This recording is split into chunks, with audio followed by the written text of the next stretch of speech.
Hold up.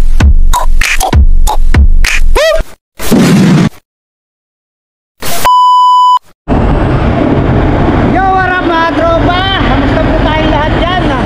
Ito ang ating job order for today's video. Nakasama natin yung tropa natin si Ariel Wiper. So ito, pampasis ako sa kanya dahil siyempre kailangan talaga ng mandirect mga assistant. So ito, pagka yun, diskarte, tingnan nyo kung okay sa inyo. Bali nakakita ako ng isa, sinubukan ko, mas mabilis kumpara sa ihagdan-hagdan mo, baka madulas tayo. So papakita namin sa inyo yung diskarte. Hahawakan dito ni Ariel, no? Pipigilan ni Ariel dito habang binibira ko doon. Tapos i-slack niya hanggang sa makarating doon. Wala na tong laman. Pinaglagyan ng ano natin yan, ng langis. Dito natin kinarga yung langis. Main engine na lube oil. Ayan ha, lube oil tsaka cylinder tsaka sa generator. So walang laman. So ito, bibidyo natin para makita nyo yung discount. Yo, what's up mga tropa? Kamusta po tayong lahat dyan? Naway nasa maayos kayong kalagayan at sa oras na mga trabaho, naway ligtas po kayo. For today's video mga tropa, mag-share na naman tayo ng knowledge, kaalaman at technique diskarte sa trabaho. Welcome back again sa ating mga video sa ating YouTube channel. Kung bago ka pa lang sa channel ko, malamang ay mag-enjoy ka sa panonood. At the same time, shout out sa lahat ng mga tropa natin dyan na nanonood around the world, especially yung mga nasa group chat natin, kasi sila yung ngayon pinapriority natin sila dahil sila yung mga nasa loob na mga gustong umalis, mga aspiring na gustong magbarko.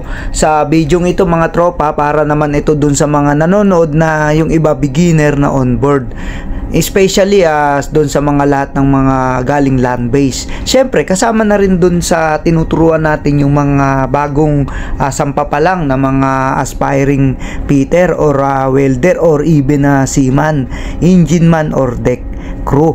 Kasi ang sineshare natin sa inyo ngayon ay diskarte. As you can see, no, yung drum walang laman, instead na gawin pa natin dyan bubuhatin or ipapasa-pasa papunta doon, kasi sa mga seaman, no, excuse me po, mga may experience na sa seaman, yung mga onboard makakapanood dito, makaka-relate dyan, kasi usually yung drum na yan ay dinadala pa nila yan sa forecastle or sa proa. So sa case na yan, hindi natin pwede doon itamba, kasi yung taas na yan, dapat sa ibang mga barko katulad sa mga Handymax, yan ay garbage na na lagayan niya ng mga basura, mga plastic, karton. Pero yung sa atin ay yung nasa baba.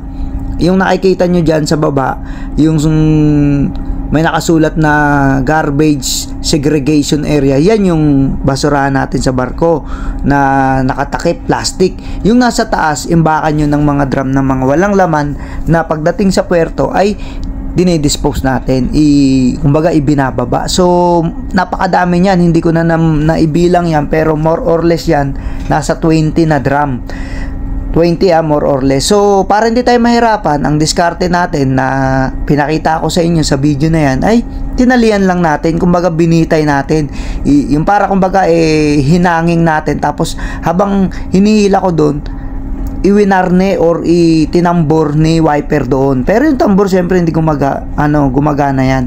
Tali lang, yung messenger line lang yung ginamit natin. Yan yung discarding Pinoy, discarding tatak mandirigmang marino. So pwede nyo rin gayahin kung okay sa inyo. Kung hindi naman, hindi safe para sa inyo, wag na. Kung wala kayong sapat na puwersa na panghila or lakas, malamang ihagdan-hagdan na lang ninyo. Sa likod kasi yan may hagdanan. Sa pupa kasi yan, located yan sa after portion ng barko.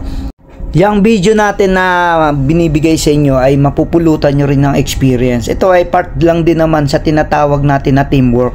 Kasi kung sa barko, kadalasan yung nakikita si Kuya Andy sa mga hot work, sa mga welding na ginagawa niya, ay so nakita nyo, bumagsak yung drum, na putol. Pero walang problema dahil na yung drum na yun, wala namang laman yan. At ang ginamit natin ay messenger line. Naputol na siya kasi medyo matagal na siya. Alangan naman din gamitin natin yung messenger messenger line nila na makapal, yung parang tagline, ay hindi naman pwede yun. Kailangan yung maliit lang, kasi pag malaki, the same time, mapapagalitan tayo ng mga taga-deck at ni Boson. So, yan naman, napakadami namang mga messenger line sa barko na pwede natin gamitin. Katulad niyan. So, na medyo marupok na siya, naputol na, kasi ano siya, medyo may kalumaan na. So, yun, tuloy na natin yung ating video. At sa lahat ng mga sumusubaybay ng aking video dyan, especially yung mga nagme-message sa akin dito sa ating messenger sa Facebook, ganun din sa nagko-comment sa ating mga YouTube. Ngayon, itong video natin ay luckily, hopefully ma-upload natin dito sa sa Puerto, kasi medyo matagal na rin tayo na hindi nakapagbigay ng mga motivation video sa inyo, at hindi ko na rin kayo nakakamusta maliban dun sa mga pasulpot-sulpot lang na mga message ni Kuya sa GC. So tuloy-tuloy nyo lang yung mga mga pagpaprocess nyo ng documents ninyo. At sa lahat na nga pala ng mga nakapanood or na-motivate na, ini-encourage ko naman kayo na pwede nyo rin ikwento yun sa iba, sa mga naging nakasama ninyo sa dry dock man kayo nagtatrabaho, sa land base man kayo, sa Japan man kayo, Korea, at sa lahat ng mga Saudi, kasi most of the Filipino people na nagtatrabaho sa land base sa Saudi, parting Saudi, ay talagang mababa lang po. Hindi ko po disclaimer lang po, pasintabi lang po, hindi ko naman yun minamalit kung hindi sinasabi ko talaga ang totoo na mababa talaga dyan ang bigayan sa Peter or sa pipe welder or pipe fitter. Talagang mas malaki ang bigayan ngayon kung dito sa barko as Peter. Even sa Australia or Canada or Japan or New Zealand, basta sa mga bansang ganun, medyo maganda ang standard ng sweldo. Pero pag parte na dito sa Saudi, mababa talaga. Kaya kung ikikumpara mo yung salary ng sea base as a fitter or as a welder or as a machinist, mas malaki siya ng doble kumpara doon sa Saudi. So kaya ini-encourage ko yung iba, lalo na yung medyo mahaba ng experience at gusto na mag-upgrade ng sahod, hindi masyado nakakaipon, ini-encourage ko yung iba at minomotivate. At marami naman talagang nanonood at namomotivate, natuto sila. Kaya yung iba hindi na talaga nagme-message sa akin, nagme-message na lang sa akin. What I mean, hindi nagme-message is, kumbaga, sinusundan na lang nila yung mga video ko sa YouTube. Hindi na sila nagsasabi sa akin na, sir, ganito gagawin ko, sir, ganyan. Nagsasabi na lang sila sa akin pagpaalis na. At nagsasabi na lang sila sa akin yung iba kapag nagkulang sila sa mga dokumento, na kung nahirapan sila kung saan nila lalakarin yun. Kung humingi sila ng payo or assistance or gabay, kung gusto nila magpa-add sa GC, ina-add natin sila. Kasi yung iba naman mga may experience na sa land base, alam na nila yung mga dokumento na kailangan. Yung iba kasi nakangapa dahil nga siyempre napakatagal na nila sa Saudi, napakatagal na nila sa land base, hindi nila alam kung anong pag-process ng mga training. So usually, ang iba talaga ng mga nasa Saudi, siyempre may mga internet yan sa dormitory nila or dun sa bahay na tinutuluyan nila. Kaya nakakapagbabad yan, nanonood yan, natututo yan sa mga video natin ni Kuya Andy, or even dun sa ibang mga nagbablog kung meron nga, kung talagang ang layunin nila talagang maakay, paangat, or maalalayan yung mga kababayan natin na mga nasa land base na mag-upgrade din ng sahod at mag-upgrade din at the same time ng knowledge at pamumuhay at skills. Kaya ang palagi kong sinasabi sa kanila, tuloy nyo lang yung sinimulan ninyo. Kasi kung mag-umpisa lang kayong mag-training ng BT, let's say basic training lang kayo, naka-SDS din na kayo, naka-Marpol, tapos kinapos kayo ng budget, umalis muna kayo, sumakay kayo umalis uli kayo ng Saudi, di ba, halimbawa, or sumakay uli kayo ng land base, hindi masya ng land base, sumakay muna kayo ng barko inter-island, okay yun. Pero kung magla-land base kayo, 2 years talaga kontrata ninyo, may expire yung mga training ninyo, hindi mo sasakyan. Kaya sinabi ko, pag inumpisahan, tuloy-tuloy nyo yan, at may possible talaga na makasampa kayo. So kung gusto nyo mag-member o kung gusto nyo sumali sa GC, isa lang ang gagawin nyo, mag-message lang kayo sa akin, Kuya Andy Vlogs na po yung ginagamit ko sa Messenger, at i-add ko kayo. Okay, i-add ko kayo sa GC dahil ako lang po ang naglagay ng access noon. Pwede rin yung ibang mag-add sa inyo, pero kadalasan ako pa din nag-a-accept dahil ang dami na akong hindi inaccept at tinanggal dahil hindi ko kilala, hindi ko rin alam kung ano ang purpose sa GC.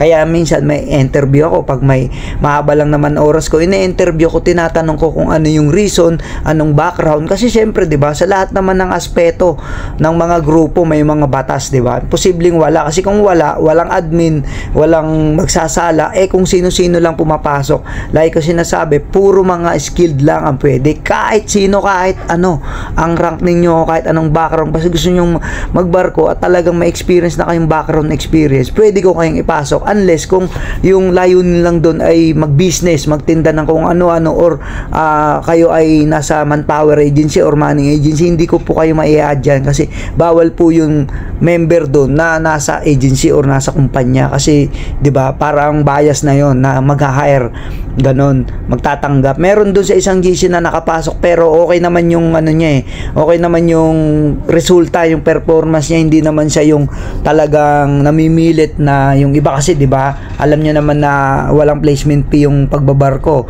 Yung iba naman talaga zero naman talaga. Wala naman talagang placement fee. Wala kang gagastusin maliban sa dokumento mo lang.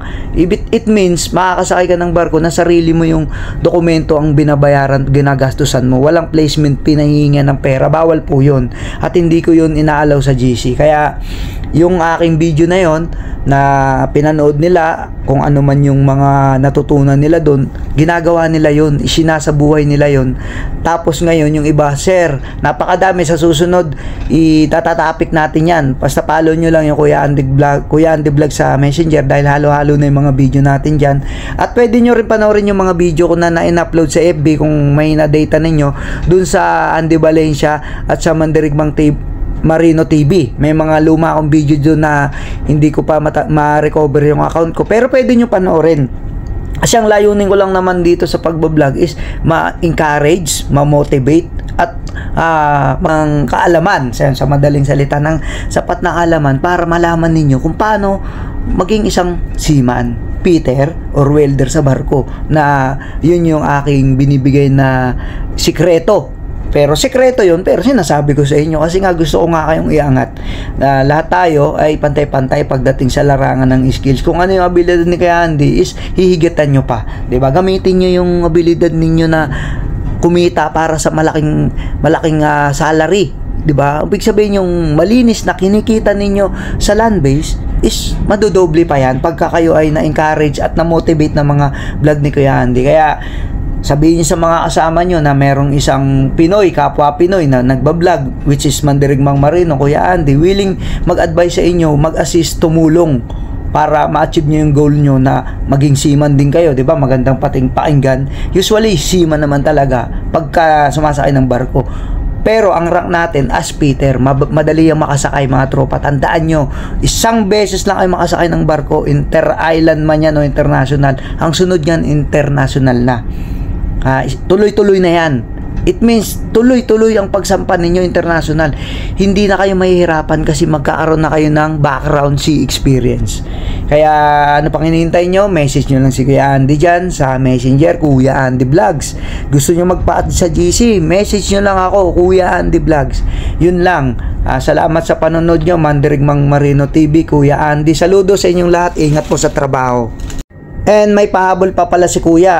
Abangan nyo po at suportahan nyo po ang bagong merchandise ni Kuya na bagong design lalabas natin baka itong January 2004, mga tropa. Salamat sa inyong suporta dun sa ating lumang merchandise. God bless you all.